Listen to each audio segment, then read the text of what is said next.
Hey everybody, it's Steve from Cake Burger, and we're on the website www.youtube.com. Now, in this episode of Too Old for Comics, we're going to be diving into the first issue of the Spider-Man Beyond era, we're going to call it, that came out today. But before we do that, I'm going to ask you all to hit that subscribe button. It shows support for the channel and also ensures more content comes out. And if you're so inclined on this video or even others you want to peruse, hit that thumbs up button or that thumbs down button. Either way, make a connection with us. Connect with your thumbs. That's what we do now. But anyway, let's just dive right into the issue right now. Amazing Spider-Man number 75, or as you purists, you OGs call it, number 876, the legacy numbering, I guess they call it. And we're going to do this issue a la Wizard Review. I don't know if you guys remember Wizard Magazine. It used to be a magazine that came out back in the 90s and early 2000s about comics. If you guys don't know what a magazine is, Google it. It involves paper. I know. But anyway, this issue is, we'll give you the credits real quick first. It's written by Zeb Wells, drawn by Patrick Gleason. There's a backup story by Kelly Thompson and Travel Foreman. There's another backup story by Zeb Wells and Ivan. I'm going to butcher these names. Reilly, and a preview, which is not really a backup story, but kind of like a little preview art of the Ben Reilly Spider-Man series coming out by J.M. DeMatteis or DeMatteis. I don't know how you say his name. I never really heard it say it out loud. And David, I'm going to butcher this one, Balyadun, I think. Davey B. You know what I mean. You know Davey B. He draws a really good Spider-Man. But anyway, let's get into this is the first issue of the Beyond era that's kind of being written by a Spider-Man brain trust, which always seems to work so well. You remember it during the Clone Saga in the early mid-90s, and also with Brand New Day. So really good track record. Maybe third time's a charm with the brain trust when it comes to Spider-Man.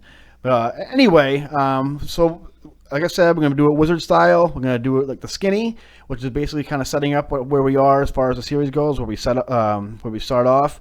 And the skinny is basically we start the issue with a little bit of it's kind of the aftermath of Nick Spencer's run as far as the Kindred revelation goes, which we'll talk about in another video. We talked about it in some other videos, but we'll kind of get into it a little bit more in depth later on when I get Mike with me. So basically, we have this dream right now. It starts off with a dream sequence where young Peter, who looks obnoxiously like the Ultimate Spider-Man cartoon Peter Parker, where he's in the snow and he blows a bubble and pops over his face, and Aunt May finds out, like, where'd you get the money for that gum? And he's like, well, he kind of reveals that he stole it. And so Aunt May makes him go back and tell the store owner what he did, and she there's this little story where she scrapes her purse for change to pay for the bubblegum to make it right with the store owner. And that's our little story with Aunt May, teaching Peter about being accountable and responsibility. And then we obviously go to see Uncle Ben in this dream sequence. We turn around, it's a big I don't even know what you call it, a faceless horror image of Uncle Ben. I don't know what it's supposed to represent, but anyway, it's a nice spooky art by Patrick Gleason. Peter then wakes up, realizes it's a dream, and and he's obviously still dealing with the aftermath of his friend Harry Osborn and the Kindred storyline. And it's just classically Peter Parker bumming around the apartment and stuff. He then ends up leaving the apartment to kind of go think on his favorite thinking spot, and all of a sudden, lo and behold, Ben Reilly comes out, Peter doesn't know it's Ben Reilly at first. He sees another Spider-Man, so he goes out and see what's going on, and cracks a few jokes about hey, you Spider people need to check in with me before you start going out, and blah blah blah. So anyway, we have a little bit of an altercation with the two Spider-Men, blah blah blah, just the classic superhero fight before they team up. So then throughout the issue, it gets revealed that Ben Reilly comes in and confronts Peter and kind of tells him what the deal is with the Beyond Corporation. He tells him basically, and this is kind of a somewhat not very subtle analogy when it comes to Spider-Man and Sony and Disney and Marvel and that kind of thing, where when Peter had Parker Industries, I guess Dr. Octopus patent or didn't patent, or I'm trying to think back to the issue, but anyway, there's a trademark issue with Spider-Man where basically the Beyond Corporation bought the trademark to Spider-Man, kind of like Sony did for Marvel, blah blah blah. And of course, like Peter, like Marvel's like, well, I don't know about that, and Ben's kind of like, well, you don't have a choice, like it is what it is. And so we then cut to and Peter's like, well, shucks, and we cut to Ben Reilly heading back to the Beyond Corporation. Which he goes and meets his girlfriend who's there, who's kind of like his Mary Jane to this. Janie, Janine, I guess they're calling her right now, which is like Ben's girlfriend from back during the Lost years.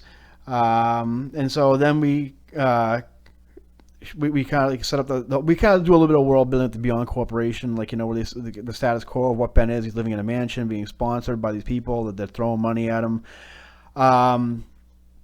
Then cuts Peter and Mary Jane, where Mary Jane's kind of like telling Peter that she needs to kind of like deal with what's happened, what he found out about Harry, and he needs to kind of like deal with his emotions, and he's like, I will, but later. Kind of like a classic Peter Mary Jane dynamic from back in the day, back when they were married, which we all thought was going to happen at the end of Spencer's run. But I digress. Then cut to a scene where the UFOs, you guys remember those guys from the Hulk comics, are causing a ruckus downtown. Spider-Man comes to kind of break it up, and they kind of make a reference to we didn't think it was funny when the other guy showed up too, and he's like, the other guy, and of course Ben Reilly's there. They get into a big fight. Spider-Man and Ben Reilly have a little bit of a team up, and things are going okay until one of the I forget the name of the guy, the purple guy. Basically, there's some kind of reaction happens, and there's an explosion, and apparently Peter, since he's just plain old Spider-Man, couldn't handle the blast, but Ben's Beyond Corporation sponsored suit could handle it. Peter gets a little, he gets a little beat up. I guess that's where the issue ends, pretty much. Where which we've seen the cover art by Arthur Adams, so we obviously know Peter's gonna be out of commission for a little while. So basically, they get into a fight with the UFOs.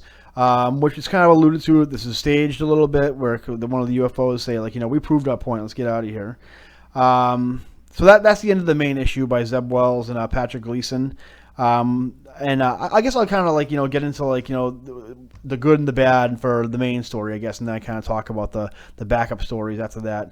The good is obviously Gleason's art.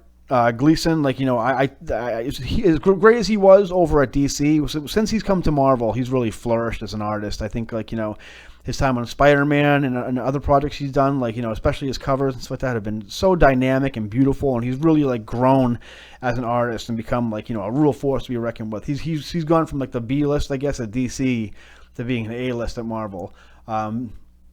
Really, really great art. The colors are great. The UFOs look awesome. They're nice and colorful and stuff like that. Spider-Man is in great, he's got great poses, and it really looks good. The only complaint I have is his faces look a little weird. They look a little photo referenced, which a lot of people do with digital art now, and I know Gleason does a lot of digital art. The other good thing is Ben. When it comes to Ben Reilly, when he was Spider-Man, obviously back in the day, he had the spider stingers and the impact webbing, things we all liked back in the day. If you were a Ben Reilly fan, anyway. This one's kind of the same thing. He's got some more obviously they're sponsored by the Beyond Corporation, but he's got a few more gadgets. What's one of them called? I forget what it is, but he has some kind of I don't know what it is, but it's some kind of spider that goes on him, where he throws the Spider-Man to kind of it's going to hold him and incapacitate him for 1 hour, and it has a thing where it kind of says this will wear off in 1 hour. Think about your life decisions while you while you wait. So I do like that. I do like the fact that Ben using other gadgets other than just the web shooters. Which, lately, for the past couple of years, Spider-Man really, besides the big time era, hasn't really gone too much as far as upgrading his gear. He did a little bit in Spider-Man Big Time with the stealth suit and other kind of things. But as far as he never uses spider signal at all. He uses spider traces once in a while. But it's nice to see Spider-Man being upgraded as far as arsenal goes. The world build, also another good thing is the world buildings, I guess, is pretty solid. We have kind of for good or bad, we have kind of the setup for the Beyond Corporation. It kind of gives like like how these guys, we're feeling these guys out as far as their sponsors go and what's expected out of Ben. Also with Janine, we have like a nice setup with them, and also like what this world is going to be entailing for the next however how long it's going to last in this Beyond era. The other good thing is I like the UFOs. I like the UFOs being in there. It's nice to see like a break from like just the Spider. We just had like that Sinister War, which we had basically every like Spider-Man classic villain show up. So it's kind of nice to see like a little outside the box as far as villains go. I get the superheroing is great. A lot of times like a fine tightrope we got to walk as far as like the soap opera stuff and the superheroing stuff, and I think they do a good job in this one. Zeb Wells does as far as like there's an interaction with Ben and Peter at an outside diner that's pretty good. He handles Mary Jane and Peter talking pretty good. All that stuff is good, and there's a right balance of the superhero stuff and the in the soap opera stuff. Also, as far as Zeb Wells, I do have opinions on him as far as a writer goes, but he does his jokes do land on this. Zeb Wells, I think, before he got into comics, started off as a writer for the Howard Stern show. And also, in his other stuff, he's written, as far as Spider-Man stuff goes, I think he wrote that Joe Madureira Avenging Spider-Man story. So he can bring some jokes. The jokes pretty much land. The ones it feels like classic, Spider-Man when he's talking crap to the villains, and also when he says things like like I mentioned before, the gadget where it says to think about what you've done. When he first sees Ben, he just yells, "Hey, Spider-Verse," which is obviously a nod to the movies and all that kind of thing. But the jokes are pretty good. And so that's my good. The bad I'll get to it is that the storyline is pretty unoriginal. It's something we've seen before in a million Saturday morning cartoons, in other comic books, and even in Spider-Man Far From Home, where the Beyond Corporation is obviously orchestrated. It might not be, but I'm 99.9% sure that the Beyond Corporation orchestrated this UFO attack to kind of prove that Ben is the better Spider-Man. They're kind of trying to build up Spider-Man as like a franchise thing. Ben even explains Beyond Corporation is getting into the superhero game. So we've seen this kind of thing before, where even in Mysterio with Far From Home, where he kind of orchestrated the elementals to pose as villains, kind of makes Mysterio seem like a superhero. Anyway, there seems to be some kind of devious motivations behind the Beyond Corporation, where they're trying to I don't know what they do, what corporations do, pretty much, I guess. So it seems like they're trying to get Peter out of commission. They supposedly don't know who Peter Parker is, but I guess they're trying to get their Spider-Man to be the only Spider-Man. So we'll kind of see where that goes. Which that kind of leads into my my other thing that I find not so great about it is Ben shaping up to be a cocky corporate mascot, I guess. We've seen that in Superior Spider-Man, which was a fine storyline for Dr. Octopus. But with Ben, he was never the cocky one in the 90s, which, I guess, a character can change or whatever. But as far as Ben goes, that's not something people really enjoyed about Ben, because it never was part of his character back in the day. So this one, it kind of seems like you see him in the tower, where he's kind of very he's very enamored by all the attention, the money he's being given, and he gets these lunch spreads put out for him, and he has these nice suits and kind of thing, and even suits on as Ben and as Spider-Man. His costumes it was repellent to Spider-Man, to Peter's webbing, and that kind of thing. But it seems like he's kind of being almost manipulated.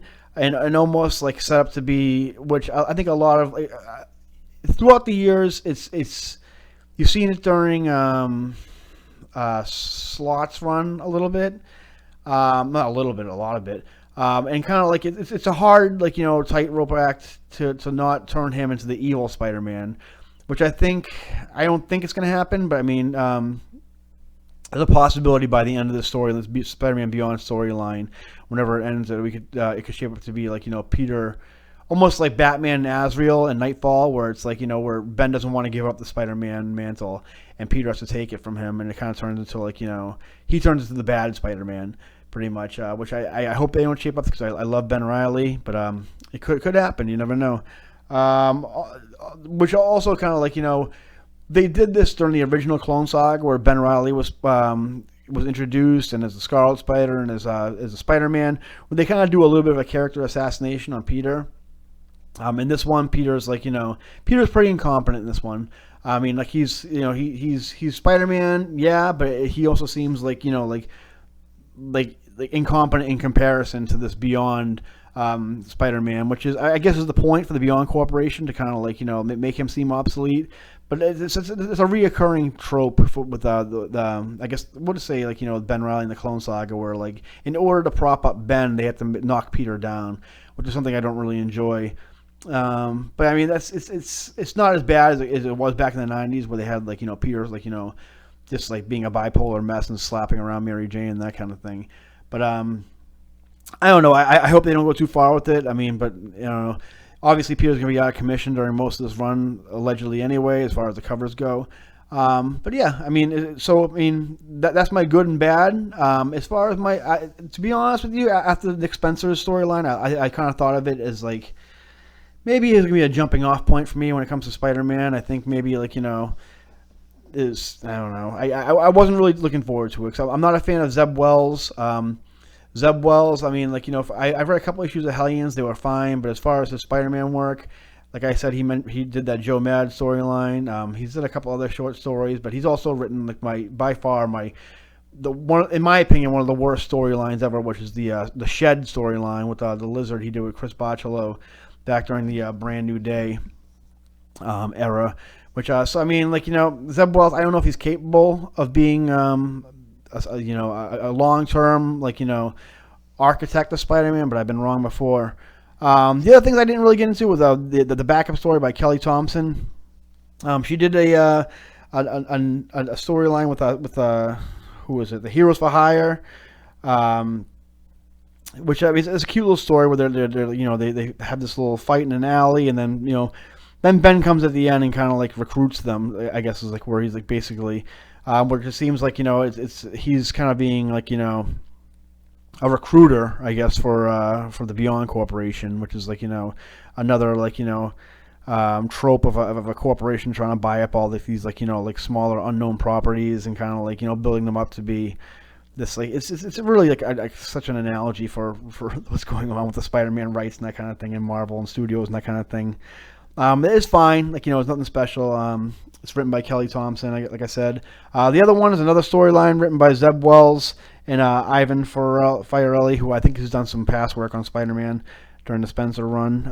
It's basically a little story in Ravencroft. It has Electro and Ashley Kafka, who in this iteration is young again, which they can never decide if they want her young or old. And the guy from the Beyond Corporation comes in and kind of makes mention of her being a clone, a little bit of a callback to Dan Slott's clone conspiracy storyline, and so he basically he comes in, throws a file down on Ben Reilly, pretty much. So it seems like they're kind of recruiting Ashley Kafka too. Her being in Ravencroft, obviously, I think this kind of leads them maybe into the thing I mentioned before about them getting some supervillains in order to to orchestrate fights, the stage fights, I guess, in the city or wherever for Ben to fight or the Heroes for Hire to fight. And again, it's all there's no, I don't know. This is just another thing with the Beyond Corporation, which it seems like they're just creating these heroes for show, just so they can for financial gain, I'm sure. But anyway, we'll find out. It seems like they're setting up the Beyond Corporation to be this kind of this force, maybe in the movies or maybe just in the comics, kind of like Roxxon and Oscorp and AIM and that kind of thing. So we'll see what kind of happens with that. Like I said, there's also a little bit of a preview art by the Ben Reilly storyline, but there's really Ben Reilly book, I guess, which is really nothing to mention there. And that's pretty much it. Spider-Man Beyond. It's a bi-weekly series, so we're going to get another issue next week, and we'll be able to talk about that, hopefully with Mike. And, yeah, so are you guys on board with Spider-Man Beyond? It looks like I might be. I swore I wouldn't. Well, I didn't swear I wouldn't, but, I'm reluctantly optimistic, I guess. So far, the first issue was pretty fun, and hopefully it gets better. And I think that's all I got. So again, guys, remember to like and subscribe, and we'll see you next time. Bye-bye.